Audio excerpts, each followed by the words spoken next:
Venezuela ભારેથી અતિ ભારે ભૂકંપનો ભોગ બન્યું છે, વેરવિખેર થયું છે.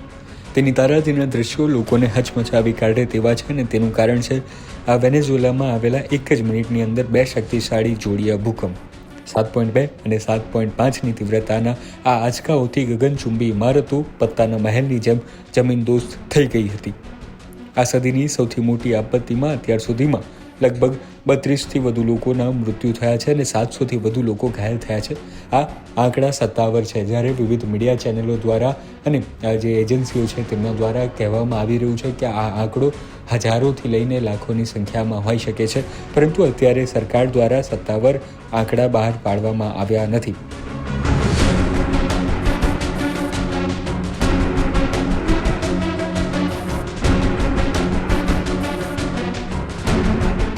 આ દ્રશ્યો કોઈ હોરર મૂવીના નથી, પરંતુ વેનેઝુએલાના છે.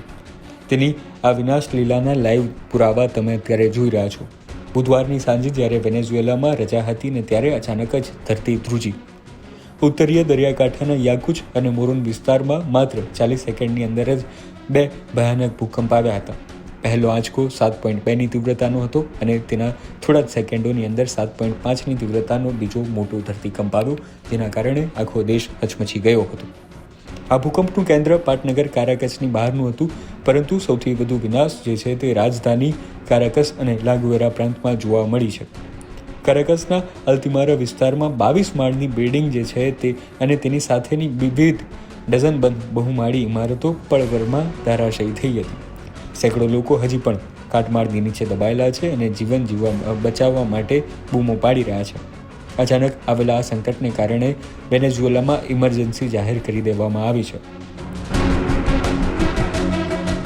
આ ભૂકંપની તીવ્રતા એટલી પ્રચંડ હતી કે તેના આંચકા 1700 કિલોમીટર દૂર બ્રાઝિલના એમેઝોનના વિસ્તાર અને પાડોશી દેશ કોલંબિયા સુધી પણ અનુભવાયા હતા.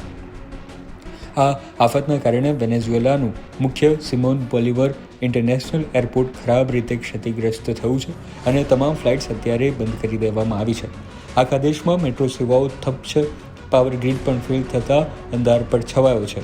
શાળાઓ કોલેજોને એક સપ્તાહ માટે બંધ કરી દેવામાં આવી છે. આ ભૂકંપની બાદ 20થી વધુ આફ્ટર શોક આવતા લોકોમાં ભારે દહેશત છે.